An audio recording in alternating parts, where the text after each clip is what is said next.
Hi, folks. It's Mark Merrill with Firm. War on terror? Hopefully, there's better options. Let's compare the different actions in the 21st century, folks, by two different presidents of the United States. Now, back in 2000 to 2008, President George W. Bush took on the major task of securing and restoring the United States after the 9/11 attacks.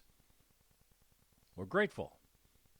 However, after or possibly even during the rebuilding of our nation, Bush's administration decided to bring U.S. troops and infrastructure experts like his Vice President Dick Cheney, who ran Halliburton, you may recall, and brought them into Afghanistan and Iraq to not only stop terrorist training camps in both countries, but to take out those leaders, Afghanistan's Taliban and Iraq's Saddam Hussein, between 2002 and 2007.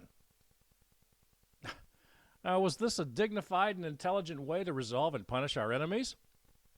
The question still exists today, American citizens.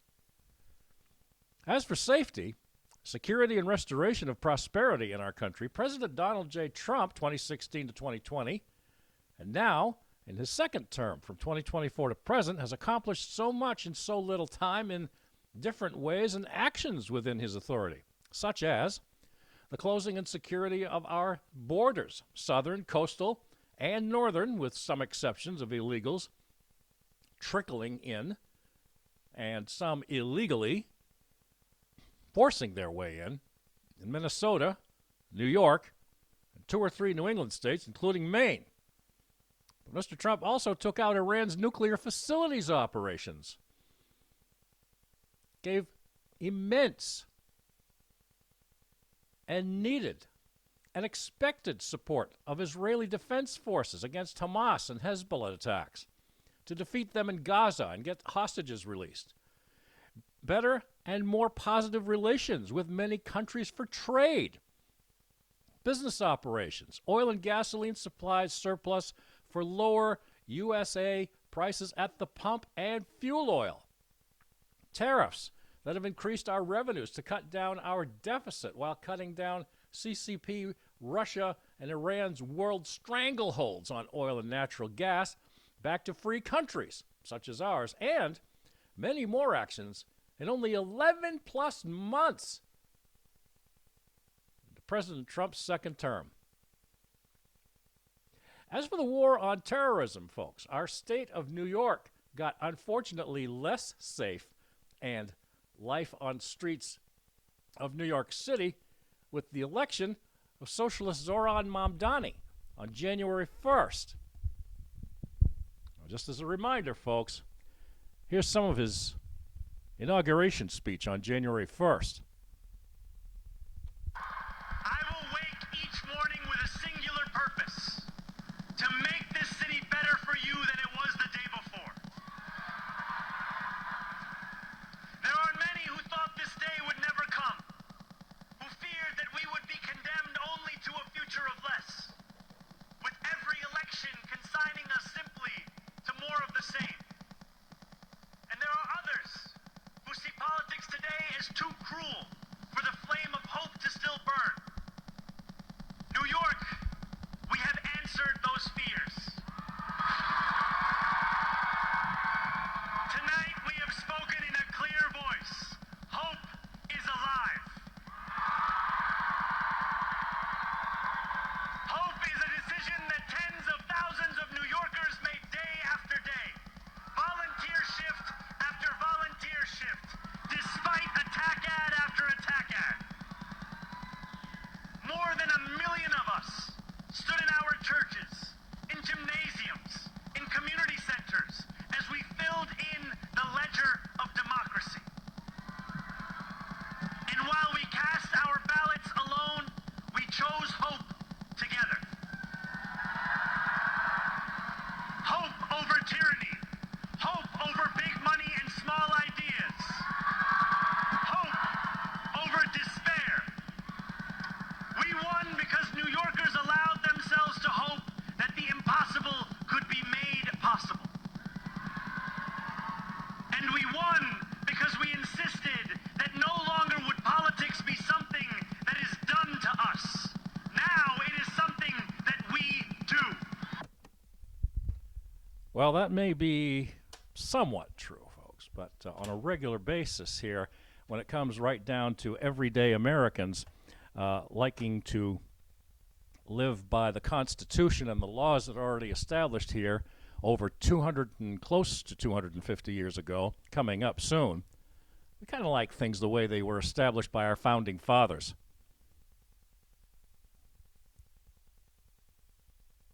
Now, from our point of view here at Firm, folks, Mayor Mamdani is at the very least direct in his beliefs and future plans. But see, the Lord God and Jesus Christ have always had plans for the people of planet Earth since Genesis, and especially to the warnings of Revelation. Now, grace, according to the Lord God, comes in the form of this particular passage from Ephesians, chapter 2, verses 8 through 9. For by grace are we saved through faith, and that not of ourselves. It is a gift of God, not of works, lest any man should boast. And the Lord God also provided guidance. We see here, folks, in Psalm 119, verse 105. Thy word is a lamp unto my feet, and a light unto my path. The word is a lamp unto my feet, and a light unto my path. And also, Psalm 18, verse 28. For thou wilt light my candle, the Lord my God will enlighten my darkness.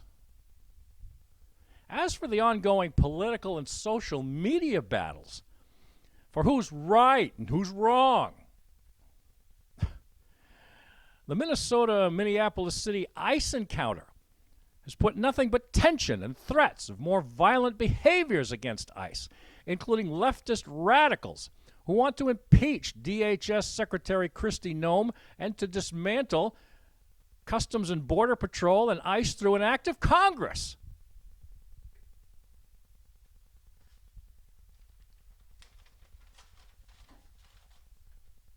The Lord God speaks volumes, folks, as far as we're concerned here at Firm, Fairness in Reporting Media.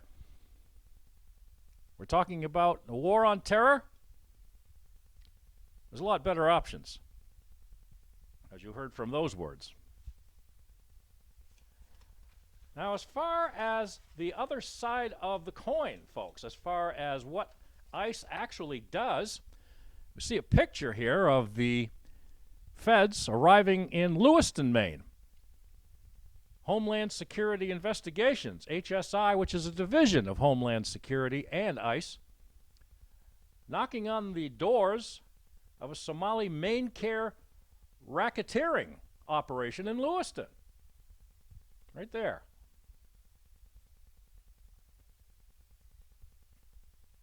Reported, of course, by Steve Robinson of the Maine Wire.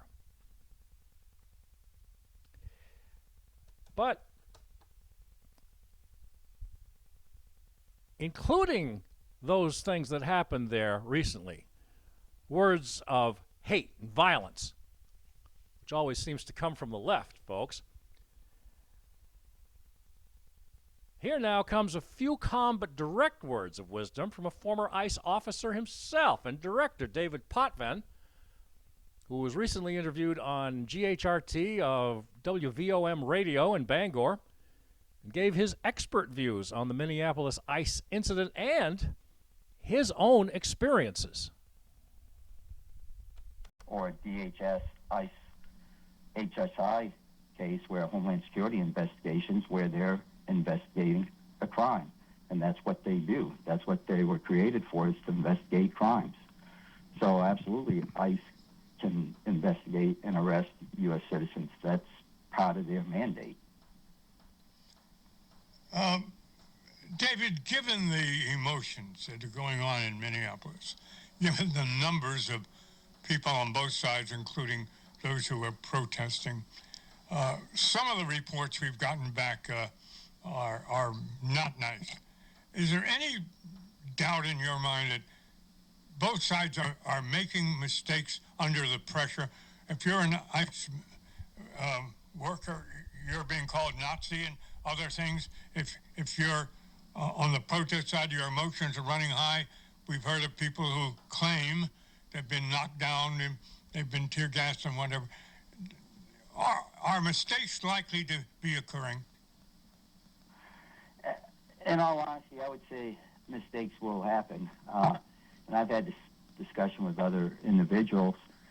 When you look at ICE and Border Patrol, they probably make, as those two agencies, they probably make more arrests than any other agency in the United States, based on the number of people that they have to deal with on a daily basis.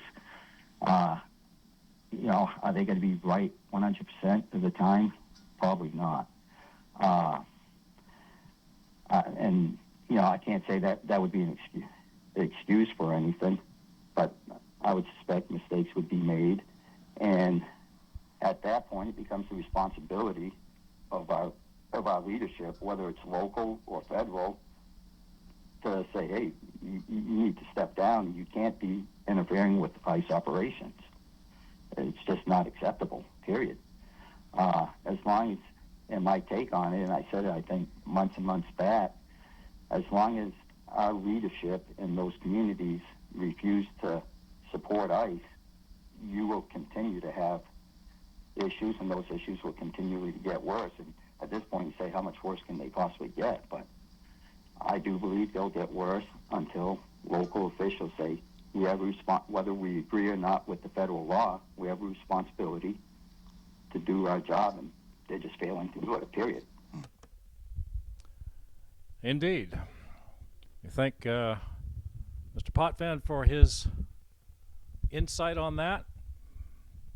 A recent interview he had. It's getting worse and worse, he says. However, it is under control. But the whole thing about it is, folks, as well, is we want to take a few moments at the end of our program here on the war on terror and about better options. Charlie Kirk had a lot to say about that, as you now see a little picture of him here, but the most fundamental constitutional right we have is free speech, and it's under attack constantly. Has been for many decades, if you ask us.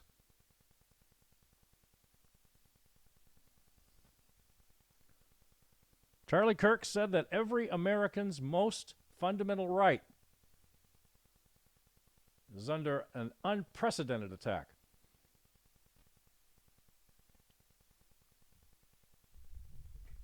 Charlie Kirk's death and the disgusting rhetoric that followed is a tragic reminder that the Christian faith and the conservative values of millions nationwide are seen as expendable in the eyes of the radical left, that life itself is anything but precious. The ACLJ, as you see up in the corner there, American Center for Law and Justice, has been battling to protect all of our God-given rights for 35 years. And not long ago, they even represented Charlie Kirk in Turning Point USA in a free speech matter.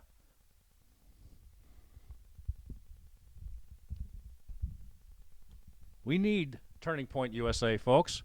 It's become a beacon of light around the world long before the unfortunate assassination on him. We give our total support to Erica, his wife, and pray that their young children stay safe to grow into the leadership as well. As we complete the program, folks, for the entire country,